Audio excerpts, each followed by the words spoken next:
She was born in France, though she is an American symbol. Like the immigrants she welcomed, she was shunned by the rich and powerful. She was underfunded, unappreciated, and nearly undone by neglect. Through it all, she has been an inspiration to millions. Now, a story of hopes and dreams, the Statue of Liberty on Modern Marvels.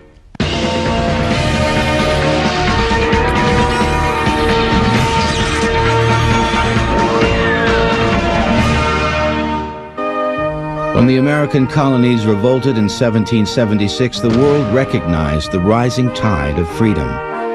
Its intoxicating spirit traveled around the globe, inspiring similar revolutions, especially in France, where popular uprisings demanded the end of aristocratic rule.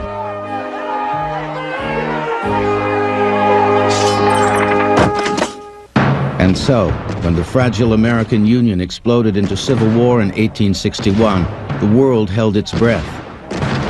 Over a 4-year period, the American landscape was bathed in blood, as over 500,000 men were slaughtered on the fields of battle. More than 4 times the U.S. casualties in the Vietnam and Korean Wars combined. Could a government of the people survive this brutal conflict, which included the murder of its most beloved leader? That America survived this historic crucible became an inspiration around the world, and was felt most keenly in France, where artists and intellectuals admired the American fortitude. It was during an 1865 dinner party in the Paris home of Professor Edouard de la Boulaye that the idea was first suggested. Create a monument to honor America on its 100th anniversary as the cradle of liberty. It would be designed by one of the dinner guests, Frédéric Auguste Bartholdi, to express the admiration of the French people. At the same time, it would serve as a public slap in the face to Napoleon III, the reigning French monarch who had no taste for the intellectual liberty of his own countrymen. Bartholdi was an old hand at creating such monuments. The arc of his career suggested that this female representation of liberty would be a triumphant crescendo. As an artist, he reflected the unique sensibilities of his age. The period in which she was created, and the second half of the last century, was an enormously gigantic period of bravado and symbolism in the architecture of cities, in literature, in art. It was a period of great bursting out.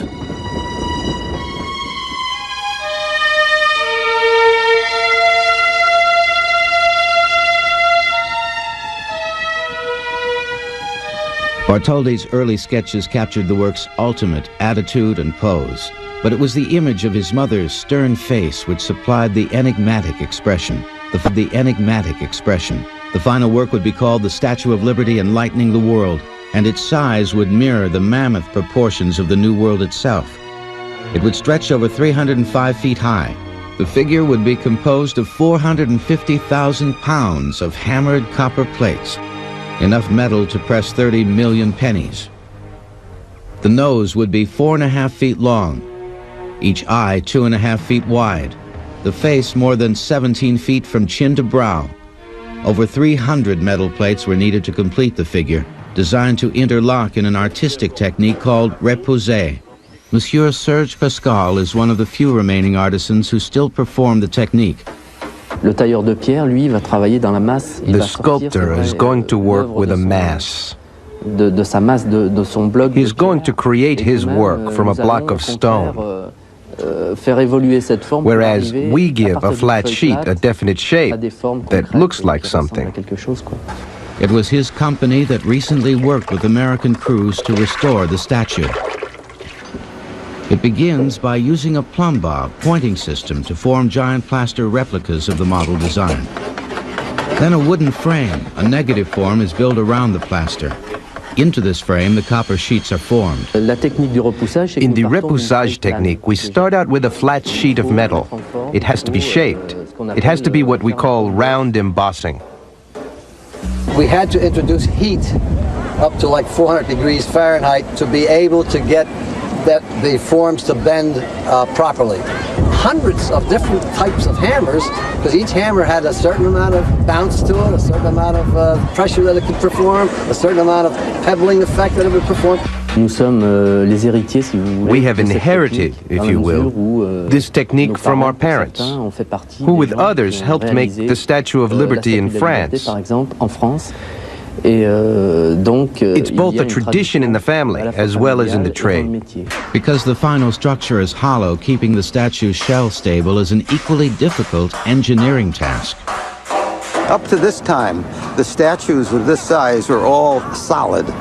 And that was the original concept for this. The original architect-engineer that was working with Bartholdi was Viollet-le-Duc.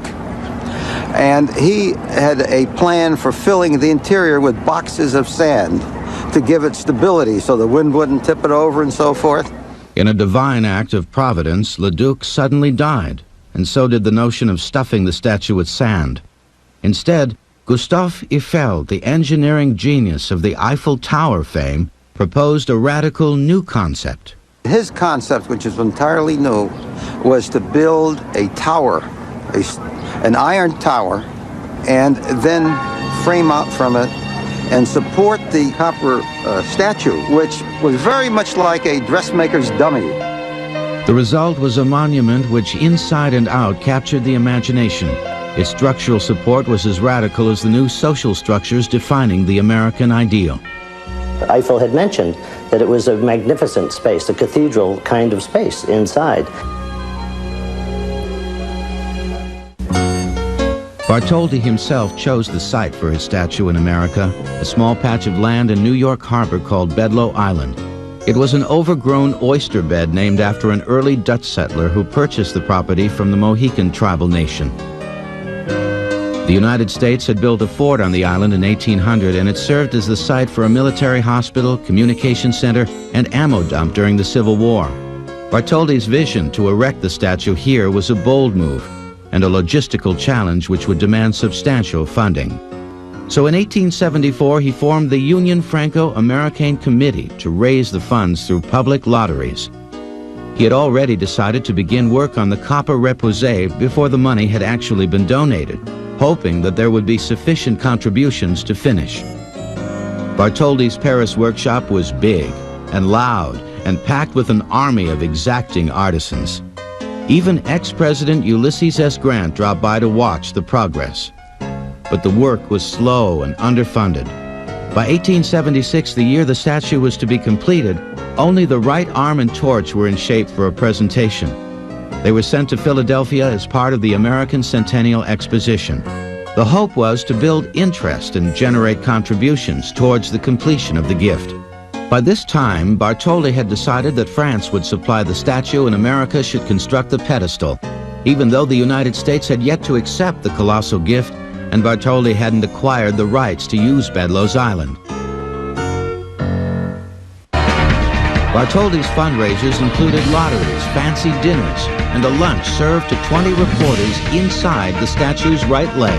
The Statue of Liberty will continue in a moment on Modern Marvels. We now return to the Statue of Liberty on Modern Marvels. What a weird idea to give a huge statue, and there was a lot of pulling and pushing, saying no, we don't want it, and finally the US ambassador had convinced the Congress to say no, you must take it because the French are going to be upset. Many people were suspicious of the French gift celebrating the American Revolution. Would the sculpture portray liberty as a bare-breasted revolutionary as rendered in European art? The New York Times suggested that the statue was a scam for Bartholdi to make a personal fortune. And American millionaires like J.P. Morgan and Cornelius Vanderbilt joined Grover Cleveland in declaring that the promotion of liberty would cause unrest among America's lower class, the working poor. But with the enthusiastic support of newspaper publisher Joseph Pulitzer, the American Committee was formed in 1877 to organize grassroots funding after the government, the wealthy, and their corporations turned their backs. Well, every trick was used 100 years ago to try to raise money, from selling toothpaste, which was the Statue of Liberty toothpaste, to selling small replica. Even before she was fully assembled, the Statue of Liberty became a celebrity spokesperson for all manner of products in order to raise construction funds. She has been an advertising icon ever since. The product endorsement feeding frenzy took the new art of hucksterism to dizzying heights, but it wasn't enough. Pulitzer realized that the project had to tap into America's soul, and he persuaded a young poetess, Emma Lazarus, to compose a stirring verse to capture the public's imagination. The poem was called The New Colossus. It was inspired by the tragic slaughter of Russian Jews during the pogroms of the era. Give me your tired, your poor, your huddled masses yearning to breathe free, she wrote. The wretched refuse of your teeming shore. Send these, the homeless, the tempest-tossed, to me. Meanwhile, Liberty was erected on the streets of Paris, an exile herself, waiting for the money and the permission to emigrate to the United States. Though many French citizens were determined that she not be given to a seemingly ungrateful America, the finished statue was presented to U.S. Ambassador Levi P. Morton on July 4, 1884. 1 month later in the United States, work began on construction of the statue's gigantic pedestal, a 154-foot-high behemoth, nearly as tall as the statue itself. The foundation would be recessed 53 feet into the earth to support the massive weight, and spread over more than 8,000 square feet at the base. It was the largest placement of concrete, mass concrete, that had been done up to that time. And it was still in a state of development. The cornerstone was a 6-ton slab of Connecticut granite set in place on a rainy afternoon ceremony on August 5, 1884. Yet the celebration was short-lived. Less than 3 weeks later, the project had exhausted its funds and work stopped. So the statue was accepted, was built and ready to be shipped, and there was still no pedestal because there was no money to really pay for this pedestal. Once again, Joseph Pulitzer attacked what he called the American disgrace by rallying the support of the American people, offering children, the poor, and the humble an opportunity to donate their pennies and nickels to the effort, and in exchange, see their names printed on the front page of his newspaper. The effort was a resounding success, raising $102,000 and helping the Liberty design become stylish and fashionable. Cornelius Vanderbilt's daughter even dressed as Liberty for a festive social affair. The party cost more than the building of the statue itself, and her upper-crust party guests refused to contribute to the celebration of the common man.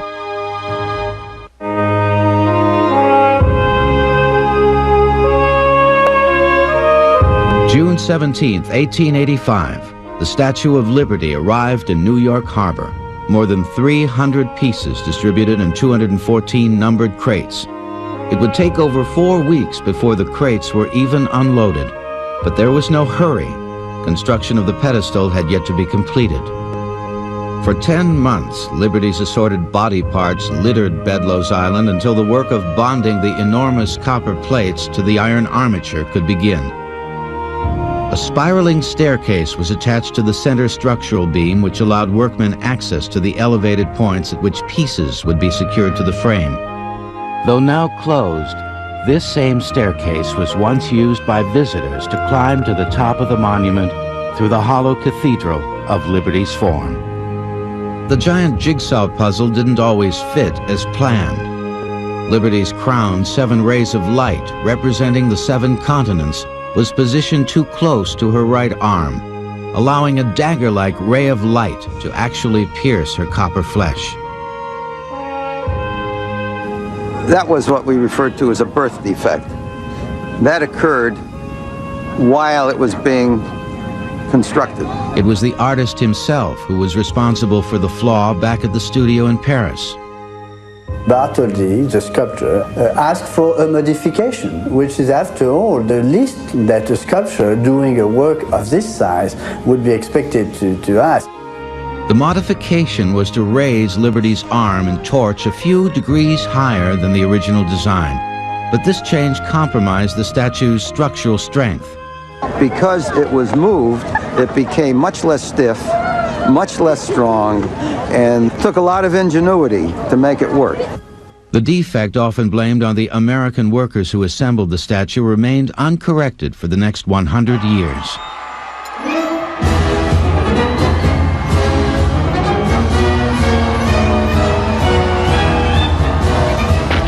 Finally, on October 28, 1886, the Statue of Liberty was complete. 10 years and 116 days after the original American centennial delivery date. After 21 years of planning, fundraising, and sculpting, Liberty stood tall. Across a fog-shrouded harbor, nearly 1 million people struggled to view the unveiling ceremonies. Liberty appeared as a silhouette through the mist. A tricolored French flag covered her face. President Grover Cleveland, who once opposed the statue, welcomed a crowd of dignitaries on the island. Ironically, American women were not allowed to participate in the festivities honoring a feminine representation of liberty. We cannot guarantee their safety among a crowd of men, officials claimed. Enraged members of the New York State Women's Suffragette Association chartered a boat and stormed the ceremony anyway, chanting their displeasure through megaphones to disrupt the proceedings. The pandemonium they triggered cut short the long-winded speeches when Liberty's veil was dropped prematurely.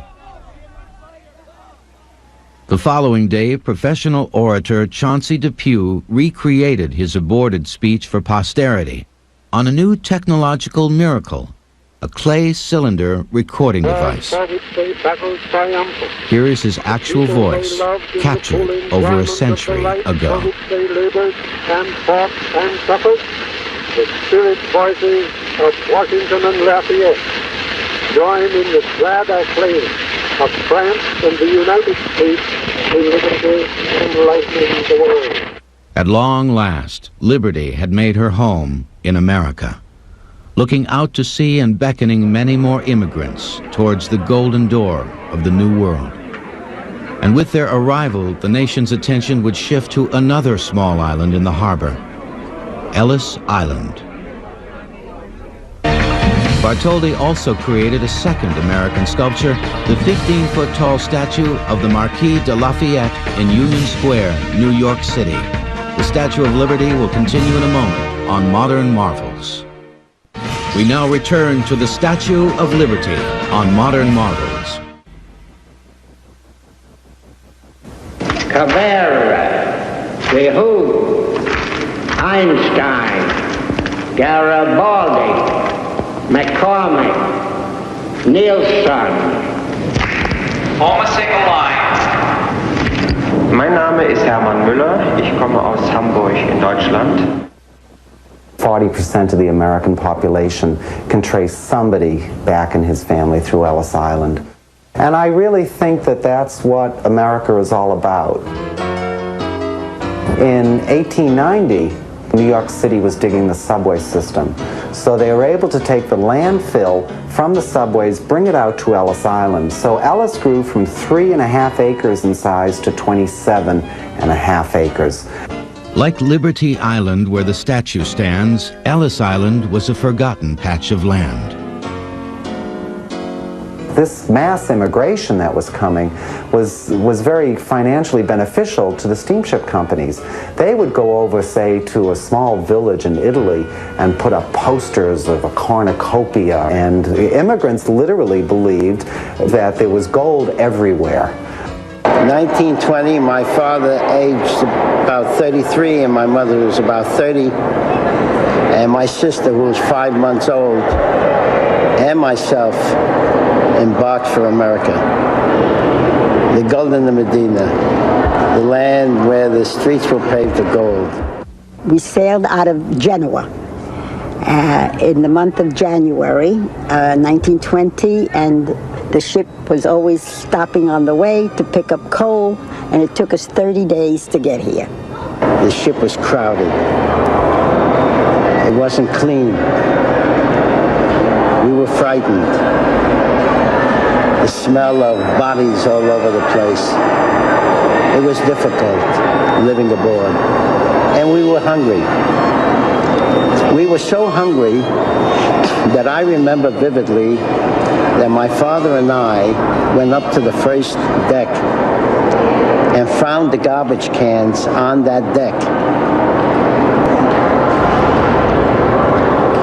And the garbage cans, we dug down and brought up food. And we brought it down for my mother, and my mother would never eat it. The steamships would pull into Manhattan, and two medical inspectors from Ellis Island would board the steamships and go to the cabin class people and the first class people and give them a very quick medical examination aboard the steamship. They felt that if these people could afford the $65 for an expensive ticket, they could obviously support themselves. The people that traveled to Ellis are those that traveled in steerage. While the rich were invited to walk right down the gangplank into Manhattan, the poor were not allowed off the boat. And traveling below deck in steerage, they never saw the Statue of Liberty welcoming them to America. Instead, they were herded onto crowded ferries and shipped to the imposing brick and tile processing center on Ellis Island, a collection of bureaucratic buildings where their American experience would begin. They would enter Ellis Island to the baggage room. They would have the opportunity to check their bags so they wouldn't have to carry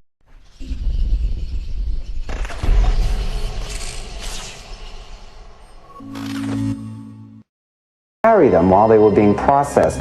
Well, if you were a Russian Jew escaping the pogroms in Russia, a man in uniform would be very frightening to you. If they were all the possessions you owned in the world, you wouldn't want to give them up. But there was actually an even more important reason why the immigrants held on to their baggage. They knew that they were about to undergo a medical examination. And if they had something wrong with them, they would not be allowed into the United States. So supposing you had a bad leg, you would want to walk and carry your bag in front of your bad leg and to pretend that it was the weight of the bag that was causing you to limp. From the baggage room, the immigrants climbed a very steep and narrow staircase, and they didn't realize it, but as they were climbing, their medical examination had begun. There were two doctors standing at the top of the stairs with a piece of chalk. And as the immigrants climbed the stairs, the doctors were watching to see who had a limp. And if you were lame, you got an L on your lapel. If you were huffing and puffing, you might have a heart condition. You'd get an H. Back problems, conjunctivitis, goiter, hernia, pregnant, scalp infection, senility, suspected mental defect. The most dreaded examination of all was a doctor referred to as the eye man. And he was looking for a disease called trachoma. It was extremely contagious, it would lead to blindness, and if you caught it, you would not be allowed into the United States. And the inspector would stand there with a basin of antiseptic and an old-fashioned button hook. And he would take the button hook, dip it in the antiseptic, flip it into your eyelid, and flip your eyelid back. He was looking for any redness or inflammation, and that was a sign of trachoma. You'd get a TC on your lapel, and you would be put in quarantine until they found out what was wrong with you. My father received a chalk mark on his lapel, and not realizing what it meant, he didn't wipe it off like others did. It seems that while on ship, he shaved with a straight razor and cut his face and had a little scar. And so he was taken from the line for investigation. And my mother was frantic, begging and pleading, and even offered her marriage band they should let him stay in the line. But they took him out. The main hall was designed like cattle stockyards to maximize the movement of human cargo. He had 2 minutes to ask a series of 29 questions. What's your name? Where did you come from? Why did you come here? How much money do you have? Where did you get it? Let me see it. Who paid for your passage? Do you have any friends here? Any relatives? Very often I think of the enormity of the decision by the authorities. Had they decided to send me back, I probably would have been a bar of soap.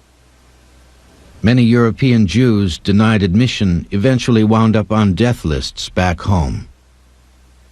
Many rejected Asians were sent back to hardship and persecution. There were a group, an entire shipload of Italians coming through that did not have their papers. And their papers, their official papers, were ultimately initialed W period, O period, P period, without papers. So the workers at Ellis Island, just for shorthand, would say, oh, we have 3 WAPs here and there are 5 WAPs over there.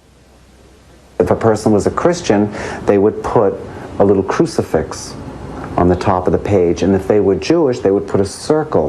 Well, the word for that is keikel. The new world was full of surprises. The first was food. The original food concessionaire stole most of the money he was given to feed the immigrants with, and he wound up serving them stewed prunes over dark bread twice a day.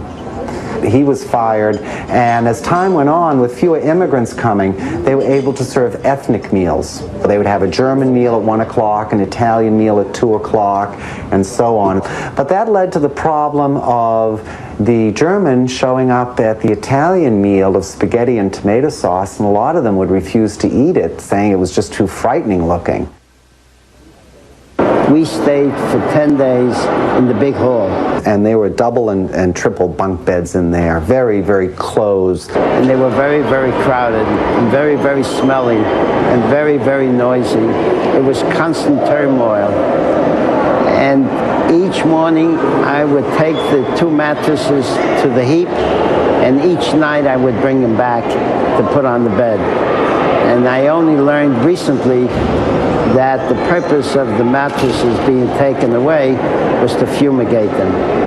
The massive steam pressure tanks used to delouse mattresses are still in storage at Ellis Island, grim artifacts of a time when immigrants were considered as so many diseased rodents, ready to invade polite American society. New immigrants often reminded established immigrants of a dismal past they longed to forget. These new arrivals were a threat to the status quo and an embarrassment to be hidden away in overcrowded ghettos. Here, people would accept any job at any pay to make their American dream come true. But as the nation grew, the Ellis Island immigrants assimilated into communities coast to coast. Their legacy is the solid infrastructure of the country upon which rests the 20th century.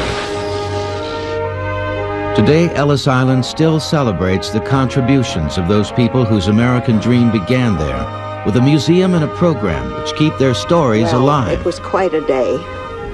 Here, immigrants return to record their memories, offering the future a unique look at the past. Feeling, and I choke up now as I remember it. As twin national monuments, the Statue of Liberty and Ellis Island represent 2 points on the path to the American dream. Where we've come from and where we're going to. And the real spirit of liberty lies in the delicate balance between these 2 glorious notions.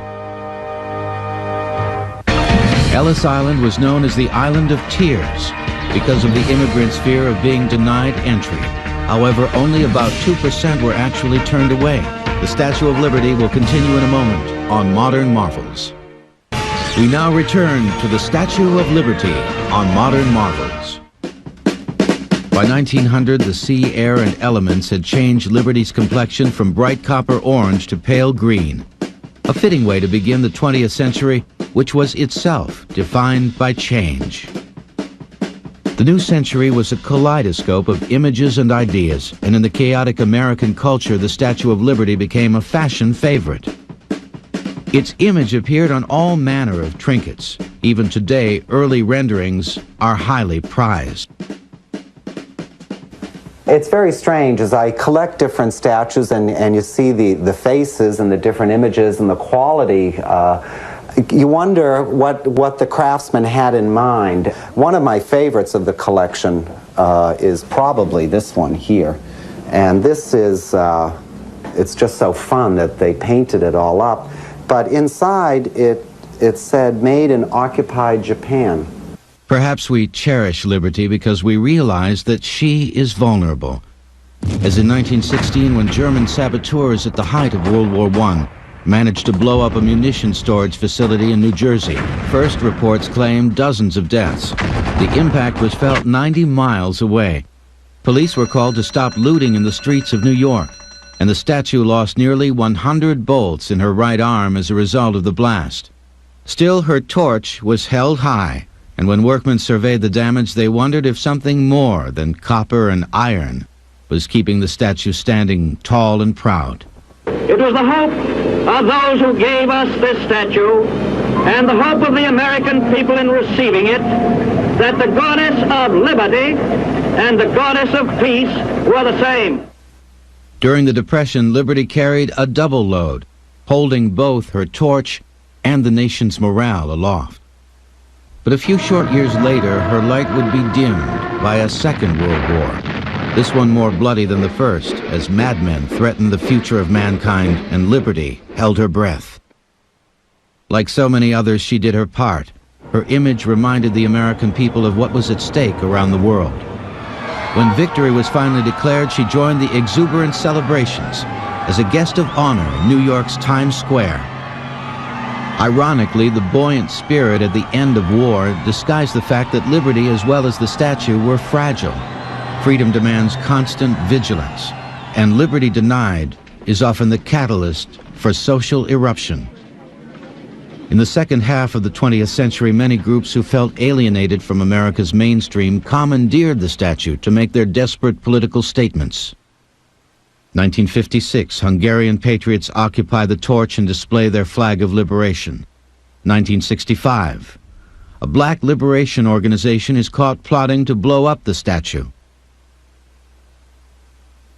1980, two protesters demanding freedom for an imprisoned Black Panther leader damaged the statue as they climbed the Liberty's exterior plates. These events, plus the corroding influence of acid rain, took their toll on the statue, showing just how fragile she actually was. Like Ellis Island, the Statue of Liberty was quickly becoming a neglected relic from America's past. Pieces of her ornate torch were breaking off and washing ashore in New Jersey. So it was with a great burst of patriotic zeal that America took a second look at both the Statue of Liberty and Ellis Island. It started when President Reagan asked Lee Iacocca to mount a private sector effort to restore both the Statue of Liberty and Ellis Island. First time I came here was a cold November day in 1982 with Mr. Iacocca, and the place was a wreck. I wondered what we'd gotten ourselves into. We felt that the American people would help us if we could figure out how to ask them to help us. The years have been hard on Ellis Island, and they've been hard on the lady with the torch across the harbor, too. Are we going to preserve these monuments, or will they become just ruins of the past, like the pyramids or the Colosseum? Are the values these monuments symbolize still alive in America, or are they part of our past? The one guideline was that no money would come from the government, and we fulfill that. We've raised about $420 million. There's no way of actually knowing how many people have given to us, but we estimate about 20 million. School children alone gave us $6 million. The engineering challenges to fix the statue were enormous, and it was a race against the clock to have her ready for the 100th anniversary. The winter that we put up the exterior scaffolding on the statue, it was a very, very cold winter, a lot of winds, very cold. And these workers had a race on to see who could get the right bars in place so that who could be the first to give her a kiss on the lips. Inside the statue, the metal had originally been covered with coats of coal tar and paint, all of which had to be removed. We had removed the original paint on the inside of the statue using liquid nitrogen. It had around 7 layers of paint, and it would just crackle and come apart. We thought we were going to spend months doing this, and we wound up doing it in about a week and a half. But the coal tar was an entirely different situation. We couldn't get that out. The black sludge couldn't be sandblasted off by conventional means. That the skin only being a penny thick, why was we couldn't afford to have any copper loss. So we had to find something that was strong enough to take out the coal tar but not hurt the copper. We finally found something very, very sophisticated, bicarbonate of soda. More than 40 tons of bicarbonate of soda were used. Meanwhile, rusted armatures were swelling against the thin copper skin. And so it started ripping itself apart, and the weakest link was the copper. And indeed, a number of the connections were completely destroyed through this period of rusting. This bar represents one of the first handmade samples of the armature bars that are part of the tertiary structure that holds the copper in place on the statue. And of course, originally, it was very easy to make these because they had already used a process that is called repousser. A literal translation is pushing from the reverse side, in which they made the copper, bent the copper on forms that were reverse forms. So then they just bent these bars on the same forms, and the two matched very nicely. We, of course, had another challenge. We didn't have the forms, but we had to replace over 1,800 bars, no two of which were the same. It was exhausting, hand-wrought repousser work, which 100 years after the original construction was becoming a lost art. During the two world wars, in 1914 to 1918 and in 1945, we lost many skilled people trained in this technique. So today it's a technique, like a lot of the arts, which has lacked the craftsmen due to war casualties. French artisans were the only workers in the world who still performed repousser, and their numbers were dwindling. Yet when they came to America to help in the restoration, they weren't welcomed with open arms. There was a conflict as soon as we arrived. In France, when we do sculpture, we can work freely with, for example, with wood, with plaster, with steel, without necessarily a trade union or guild. In your country, there were unions who didn't understand why parts of wood or plaster had to be made for them by others. Fortunately, it was a conflict that was short-lived. We had the Americans join the French and come over, and when they came over here, they taught our American metal workers how to do this repousser work. So basically, the respect that they had for one another and the respect that the Americans had for the French technique wound up being what made them all workable. They became very close friends in most cases. Today, 10 years later, we take Americans into our studios who come to study for about 2 to 3 weeks, to whom we explain the repousser process. Reclaiming the original look and attitude of the statue was a primary goal of the restoration process, particularly when the work focused on Liberty's flame. Bartholdi's original design was for the flame to be a solid object, covered in gold, and reflecting exterior light. But through the years, crude attempts were made to carve out panels and allow light to stream from the inside through colored glass.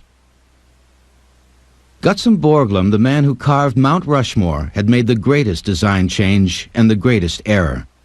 His awkward recrafting of the flame kept the statue from being watertight. Yeah, that was the source of a lot of the water, with the salt air in the water running down on the inside of the copper and coming in contact with the iron armature that was the original structure within the statue. Today's new flame is Bartholdi's old idea, a solid gilded crescendo, simple and pure. Liberty is again enlightening the world.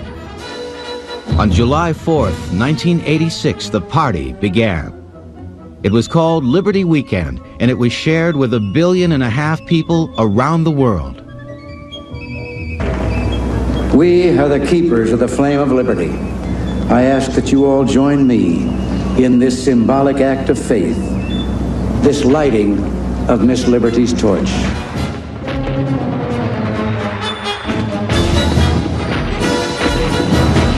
As the celebration exploded across the night sky, it sparked a new spirit of awe and wonder at the meaning of liberty.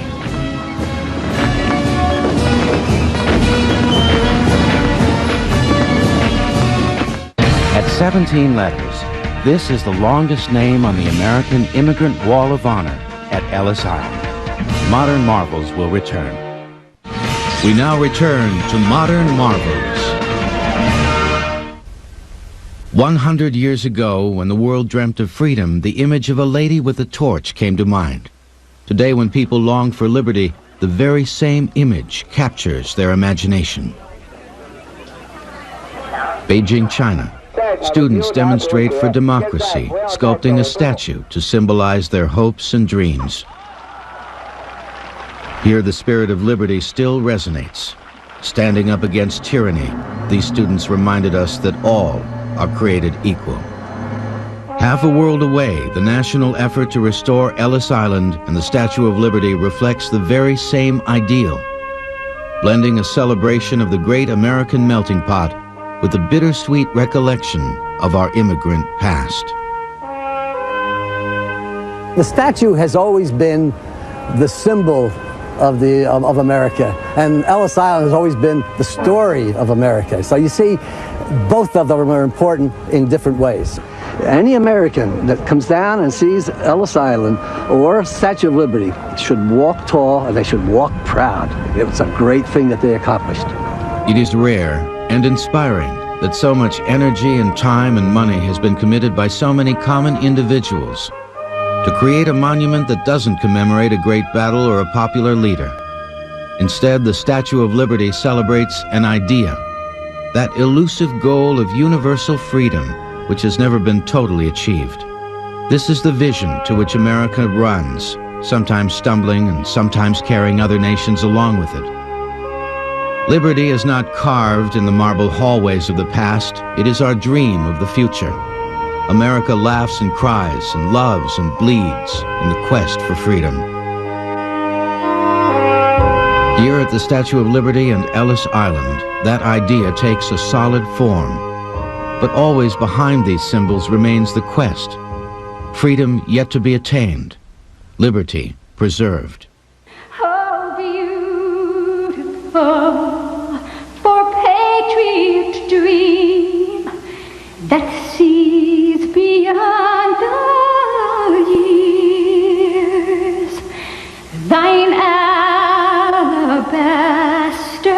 cities gleam, undimmed by human tears. America, America, God shed His grace on thee and crown that good with brotherhood. From sea to shining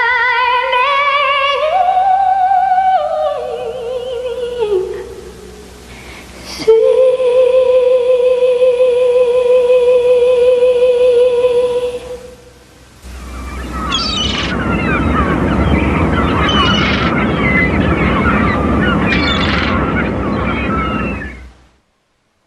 As fast as they can make them, we can eat them. Try 600 of them every second. They go by many names. Frankfurters, Franks, Red Hots, Dachshunds, Weenies. But it's still a bit of a mystery as to where we got the name hot dogs. American Eats. Thursdays at 10 on the History Channel.